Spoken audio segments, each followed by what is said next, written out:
Hello, I'm Paddy O'Donnell, and this is the Chromologist from Farrow and Ball, the podcast where paint and colour meet life. My guest today is Pearl Lowe, a true British style icon whose creative journey from rock and roll frontwoman to celebrated designer and author embodies a rare blend of grit, glamour and authenticity. Known for her signature vintage-inspired aesthetic, Pearl has carved a unique niche in fashion and interiors, creating romantic, handcrafted collections that echo the faded elegance of another era.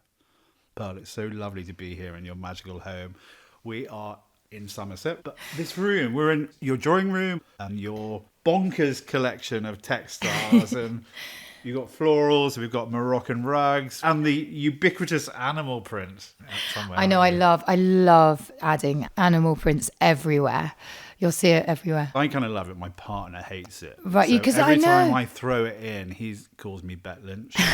But I kind of think if you use it judiciously. Yeah, I love it. I mean, I know what you mean. It is Marmite to people. I think it can be tasteful if you can mix it in with the right things. Yeah. And I've always loved it just because I guess when I was in a band, I used to kind of wear a lot of, leopard skin coats. I can't wear them Susie now. Quattro. Yeah, I guess so. Or, I think Debbie Harry. Okay, yeah, okay, fine. Yeah. I have a really cool Debbie Harry print by Sheila Rock. And she's wearing like an animal print jumpsuit, and it's my favorite print. But I do love it, and I think that I feel for myself I can't really wear it anymore. I feel like I've got to that age.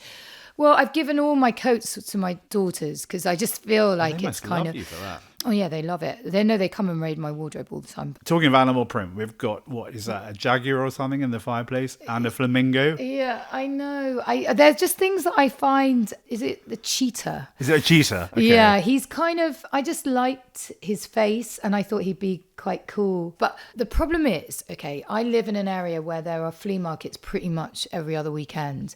And it is really hard because it's a really lovely thing to go to. However, you come back with so much stuff. Are you a compulsive hoarder? Well, I am. I mean, obviously, this house has 11 bedrooms, so I needed to fill it. And it's so awful because my husband is a minimalist, so he... What? No, he hates me. Please tell me there's a wing where your husband can have some respite from this. Well, he's got a studio outside. Okay. But, and sometimes I come back from the flea market and he sees me coming down the drive and he just goes, no, because I've got the car full of stuff. And he's just like, oh my God, where are we going to put this?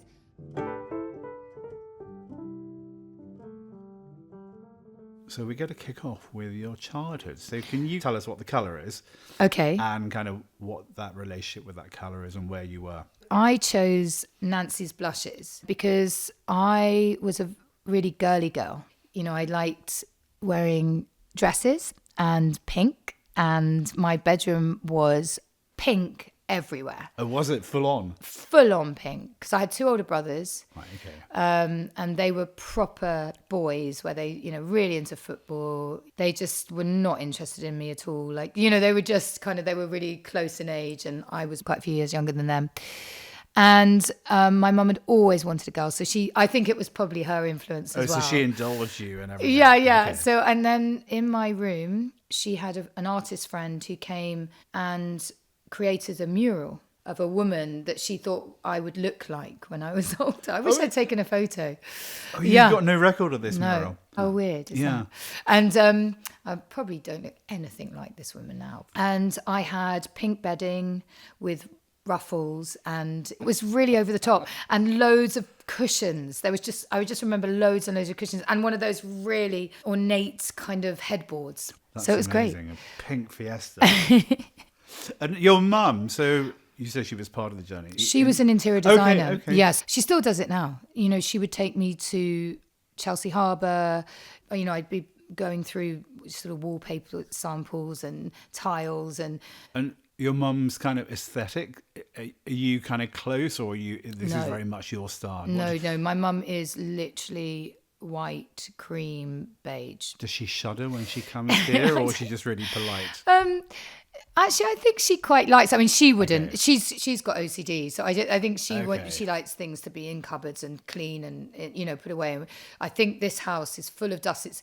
I mean, the way that I can only describe it is Miss Havisham. Really, I like that. Okay. I like lots of dry flowers, and she's appalled by that. Do you know what I mean? Because it just collects dust and kind of. But I love all that. Do you think the pink was kind of an antidote to growing up with two boyish brothers? Yeah, I mean, I think so. And I think it was a lot, obviously influenced by my mother. My dad was a mad Spurs supporter, and he used to go to football every other Saturday, and he'd take me along with him. But I was like, Dad, I hate it. Like, I hate football. Just like. Could you go in a tutu and a leotard? No, just in. The only thing I think I enjoyed was that he would get me sweets and things. So I was like quite happy about that. Okay. But because I had a very, very sweet tooth. So. Where does pink sit in your life now? So you've actually got patches of Nancy's blushes because it is kind of a true pink, isn't it? Yeah, it is. I've used it before. It's a little bit bright for me now, because I use pink a lot. I mean, my favourite Farrow & Ball pink is setting plaster, which can be peach, can't it? Yeah. It's just depending on which room you put it in. You've got a pink front door. Yeah, you noticed the sulking room pink. Is it sulking room pink? Yeah. Oh, good. Okay, I was hazarding a guess, so I'm glad we got that right. Yeah, Nancy's blushes probably doesn't sit it's not well where you for are me. now. You've gone to sophisticated pinks. Part of your getting rid of your animal print. Absolutely. And your pinks have become more mature and grown up. I'm going to follow you. Where are you going to take us? Okay. God, it is a TARDIS, isn't it? It's a little bit dark, sorry. It's a bit scary. So this is my sort of where I have all my stock. I collect 1920s costumes. Collect those just because that's a particular period in fashion that you love. Apparently that belonged to Lady Astor in the 20s. What, this amazing velvet cape? Yeah. Who was the first lady in the House of Commons, wasn't she? First female MP. Yeah. It's kind of almost a kind of regal purple-y blue, isn't it? It's velvet. Like the softest velvet, with isn't the little sort of red ruffle neck lining underneath. But yeah, so I've got, and then all of these, I love things like Harlequin, just all these I love them when they're sort of, and I get inspiration from them. So this is all the dresses that I design. And they're all taken from 1920s. I'm assuming you do matching bra and knickers for that. It's quite see-through. No, they come with slips. Oh, do they? Yeah. So now we're moving on to the colour of your youth. So what is the colour and where were you? Were you still rocking around Tottenham Hotspur in North London? No, I was in clubs. It was Picture Gallery Red. Okay, which is kind of a nice sort of earthy, sort of bricky dark red, isn't it? Dark red. Yeah. And I think that sums up. I was a wild child, basically. Girly went into wild child at about 14. Okay. 13, 14. And when you say wild child, rebel wild child or kind of controlled wild child? No, rebel. Okay. Yeah, I was a bit of a nightmare for my parents. And I found boys, drugs, all sorts. Did you? Yeah. And I was just, I just very, very strong-willed. I love dancing, going to clubs. And when is this the kind of 80s? Yeah, like late 80s. So just as Acid House is starting. Oh, yeah. I went to raves. Okay. I just then, all I wanted to do was be a singer in a band. All my parents wanted me to do was go to design school. And I had a place at St. Martin's, but I decided not to go. I wanted to go and do drama. So they were a bit upset with me, really. Well, it's still kind of creative, isn't it? Yeah. But they just said, I think my dad was in the rag trade. Okay. And he would say, you wear things and then a year later it's on the catwalk. And he'd say, because I used to customize my own clothes. And he always said, you'd be such a good designer. But I was like, no, I want to be in a band. No, because I found sort of Stevie Nicks by then. And, I was kind of like, I wanted to front a band. And so that's what I did. I left home when I was 17. I got pregnant, pretty soon after that. And, I had my first child. So Picture Gallery Red, I felt was quite a rebellious colour. And it kind of summed up my years of, abuse and whatever you want to call it. I mean, I definitely had some fun. Was it when you think about it now, does it feel difficult to talk about it? Or was it just... Well, actually, I did that. I may have some regrets, but it's kind of who I am now. Yeah. It's part of the learning from all of that experience. I think the thing that upset me the most was a few years ago I got diagnosed with ADHD. Right. And subsequently I read a lot about it and about addiction and about the correlation between addicts and people with ADHD. So basically you self-medicate through drugs. And I think that's what I was doing, because you make so many rational decisions. I had tattoos. They're appalling tattoos. But I'd just walk past the shop and go, I'm going to have a tattoo. And I'd put it right on my shoulder. Right, or, okay. you know what I mean? And it would just be like this. I didn't even do any research. Have you still got your tattoos? Or Well, I've gone over it. Yeah, I've got got terrible tattoos. I mean, my kids laugh when they see them. They're like, Mom, what were you thinking? And I'm like, yeah, I know. Like most Have people you got like a hairbrush? Or no, I something, had an awful panther puma on my did you? on my shoulder, and I obviously hid it from my parents. And why was it awful? Just it was badly drawn, was it? Or? Oh, it was terribly drawn. I mean, absolutely awful. I mean, I went into Kensington Market. Oh, and, yeah. We all used to shop there. yeah, but I actually went in and just said, "Could you do me this?" Not even doing any, whatever. But anyway, then I decided to have it removed. Right. So I went through months of somebody taking it off, and right towards the end, just as it was really fading, I thought, no, I'm going to have a really monstrous sort of octopus there instead. So I went over it with an octopus. I mean, awful. And now I'm so embarrassed of it. But the fact is that it's there and it reminds me of my mad time and, Yeah. And I think that, that's been a big wake up call for me because there's a lot of shame about some of the things that I've done. But the thing is I now know that it was my condition. Not saying there's any excuses for it, but I'm slowly, having some compassion for myself. And were you gigging as well at this time? Yes. So I formed my own band, which then became Powder, which was my band in the mid-90s. And it was, going quite well, really. I did have a daughter, which was tricky in terms of, going on tour and leaving her. And I did go, we did a lot of touring. But I was quite miserable in the end. Yeah, I was the only girl. And there was one tour in particular that we went on, which was the Melody Makers Shaker Tour. Right. And it was me and 64 men. And that was it. No women. And it was horrible. Was it? Yeah, it was pretty horrible. And I just met Danny, who was, obviously in Supergrass. And I met him. And a week later, his album came out and went into #1. And that just meant he was away. And not only was he on tour, but he was also being wined and dined and staying in the most amazing hotels. And there was me, sort of still doing the toilet tours, staying in people's front rooms and in this horrible van with these boys. And I was so miserable and I just wanted to be with him, basically. So 30 years later. Yeah. Yeah. So, And we've got, so obviously we've brought up 4 children and it's been an amazing 30 years. We've had quite a few scrapes along the way, but... I mean, it's kind of interesting when you were doing all this because, quite a lot of British people of a certain age will know that was kind of cool. Britannia, Blair had come into the new Labour government had come in, and we were so there was happy. kind of this huge energy drive, wasn't there? Creative drive. You had the YBAs, through the Saatchi Gallery, and Britpop was kind of happening, and it was a really exciting time, wasn't it? Oh my God! So you were in the middle of that to a degree. No, absolutely, and we were playing with Elastica, the Verve, Pulp, all of them. We were just on the up at that time, and we didn't feel like it was anything. It was just normal. Do you know what I mean? You were just kind of playing, gigs and parties, but sadly, the downside of that was that there were a lot of drugs.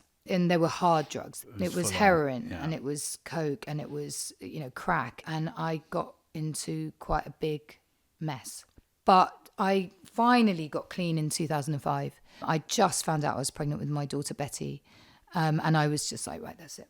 And I've never touched drugs again. Yeah. And so taking us back a little step to the picture gallery red, because obviously a lot of people, the rebel colour is often black, which is probably a real cliche. So kind of quite interesting that you chose red, quite a sophisticated red, because it's not really a lipstick red or anything, is it? It's kind of a bit more grown up, isn't it? I think it is. I mean, the thing is, the reason also I remember why I chose it was also because we had this house in Camden, and Danny was on tour a lot, and so can you imagine how many times I painted walls that while he was away? By this time, with lots of children, and I painted it so many colours. And one day he came back, and it was black. And it was our son's second birthday, and he was having a big party with loads of mothers that, you know, I didn't really know very well. And he was just like, Pearl, it looks like a morgue in here. They're going to think we're so weird. And I was just like, it's great. Look, the flowers pop out and they look so colourful. It's so good. And he was like, it's depressing and I'm really embarrassed. And I was like, I'm sorry. So anyway, the last colour we painted was this red, which was very similar to Picture Gallery Red. Yeah. And I loved it. Okay. It was finally, I'd got the colour. Yeah. And we put the house up for sale. Okay. So we were sort of like, off. But it was that colour. I felt it was quite sexy colour. Yeah, that's why I chose it. So this is our bedroom. It's kind of like, it's a mix between breakfast room green and arsenic, isn't it? I love this colour. I saw it and I thought, oh, that's the colour for our bedroom. Can we just talk about the cushion? Yeah. With a ruffled tutu on the bottom of it. What is going on, you barking mad woman? I know. It's just, I don't know. I found it in a flea market. It's a kind of a fairly regular velvet, 40 cm or slightly rectangular. Yeah. With 3-tiered ruffled tutu. Yeah, no, it looks like a sort of in kind of slightly setting plaster with gold polka dots on it, and it's the most bonkers thing I think I've ever seen. I know. It would actually, you know what? It would Pearl make a really it. No, but I'm thinking maybe it would be a good skirt. All you need is to put spaghetti straps on those corners. You could wear it, and then a big pair of knickers at the back to cover your I'm thinking modesty. Anyway, you watch this space. It's going to turn into a skirt now. So now we're moving on to defining decades. If you can kind of tell us what the colour is and where was that defining decade? My defining decade was moving to the country with my children. Okay. The colour I chose was Mizzle because it's that green, that sort of like the soft countryside. Green. Yeah, soft countryside. I find Mizzle really inspiring because it's one of those smudgy, I've always... those colours that are muted. It is really muted. And it kind of errs towards the cooler greens as well, doesn't it? Yeah. It's airy.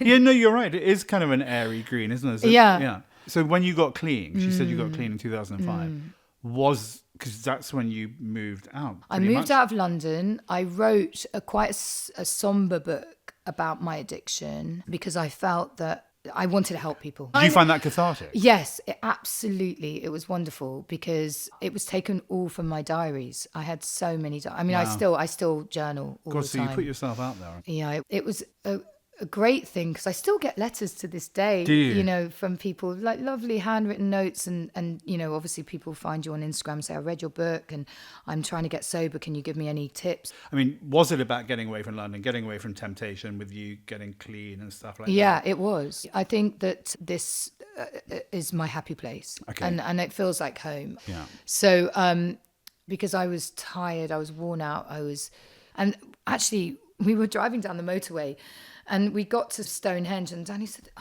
this is so far. I can't live here. And I said, look, we've made the appointment now. We have to carry on. And he said, Pearl, come on, this is ridiculous. And I said, no, come on, let's just go and see the house. Anyway, thank God we got to the house and he loved it. And then, we kind of set up our life here. And my children have had very happy childhoods as a result. They loved it, okay. Yeah, this is their home, even though a couple of them have gone back to London.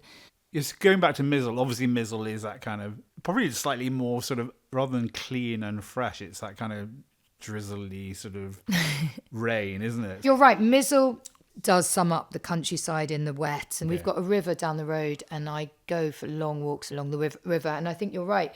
It's that sort of, one thing about you have to be quite hardy living in the countryside. You do.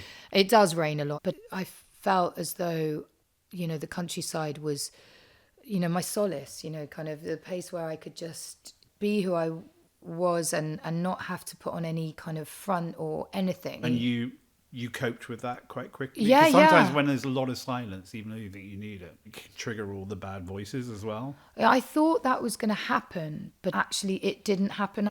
Because I felt a lot of guilt when I lived in London about not being with my children enough. Right. Because there was always so much temptation, like, there was so much fun, there was so much happening, and there was so much.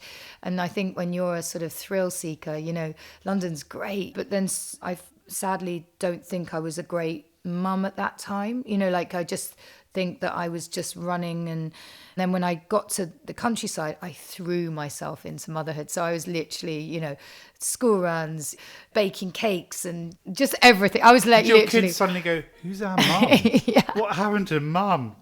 Well, they were pretty young. It just felt very homely, but I loved it.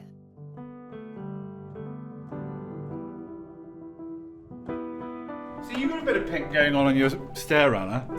Yeah. So this is all mizzle here, which then Up the pink stripes. you run out to a mizzle hall. So you've done it on the woodwork and everything, and on the walls. Everything. I always do it on the woodwork as well. Setting plaster, mizzle. That's very Robert Adam sort of architect. That combination of that green and pink and yellow. Yeah, it's very beautiful. With a big mirror ball. Yeah, I was slightly worried that might fall on someone's head one day. But then this is. Oh, this is your little calamine backstairs. Yeah, this is backstairs, which goes up to my son's room. And then in here, what do you think this is? Is it red earth? Yeah. Is it? Yeah. Which is a lovely terracotta-y, sort of baked terracotta colour, isn't it?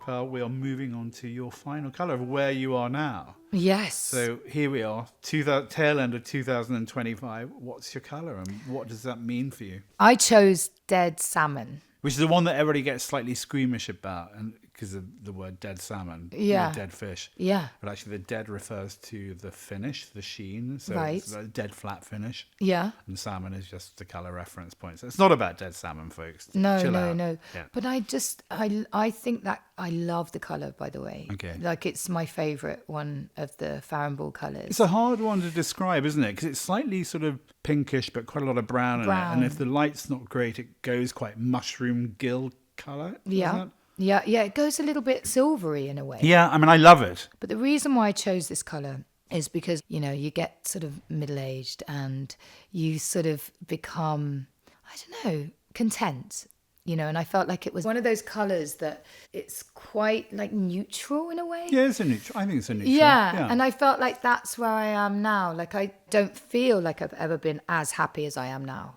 You're in a really good place, are you? Yeah. Okay. Like creatively and Yeah. with my family and in my relationship.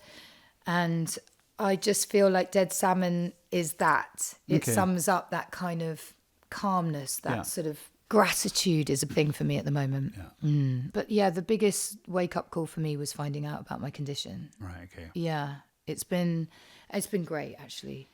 I didn't know that things like I hate fireworks. Anything I won't really? go to a fireworks display Okay. because it's the noise, you know. Because it's when you have ADHD, it's sound. It's I can't.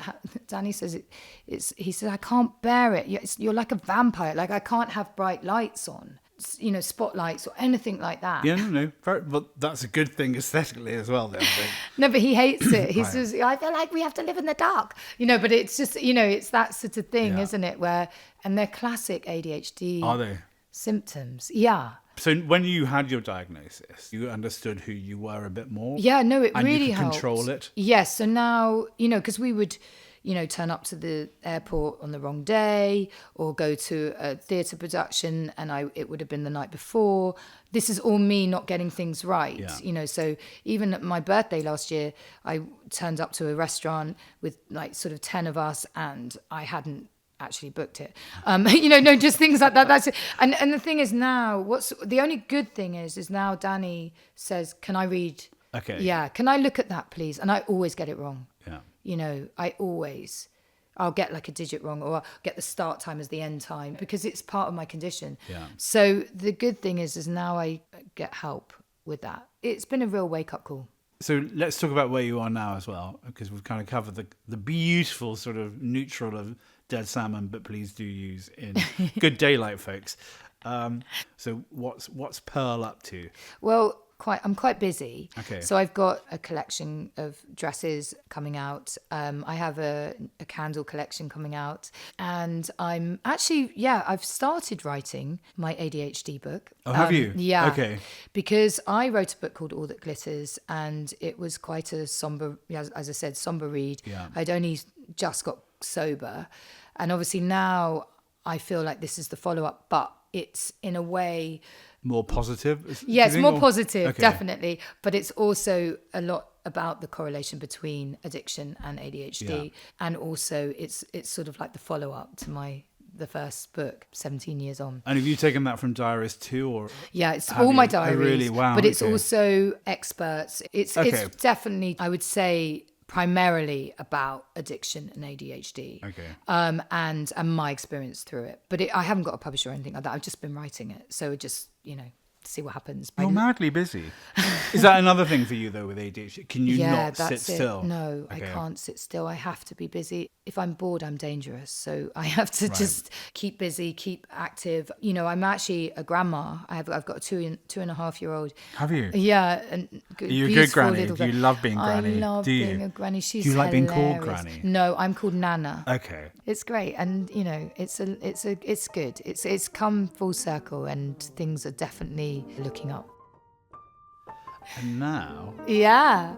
Pearl, this is where I gift you a colour. So this is a lovely colour of ours called Farrow's White, which is a really beautiful, slight tiny bit of yellow, but not too yellow. And I'm calling it, because of you, Lace White. Ooh. You like a bit of lace. I'm you like a obsessed bit with of lace. lace. Not just a bit, I have it everywhere. So here's a little pot with your special label on of Lace White. Ooh, so I love it. Thank you very much. Thank you. I love this colour. Actually, it really reminds me of some of the French curtains that I've got. Well, it's got that slightly antique, slightly dirtiness to a bit of vintage lace, isn't it? It's very me. Yeah. Very me. Good. In fact, I might even use it now.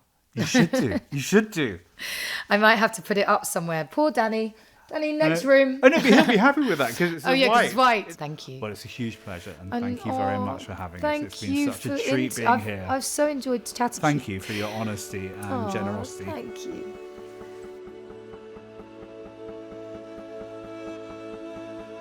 If you'd like to follow Pearl, her Instagram is @PearlLowe. You can also follow us at Farrow & Ball, and of course you can discover all the colours we've talked about today on our website. And if you've enjoyed this conversation, please tell your friends. The Chromologist is a Farrow & Ball and Feast Collective production. The producer is Sarah Cudden. Until the next one, goodbye, big hugs.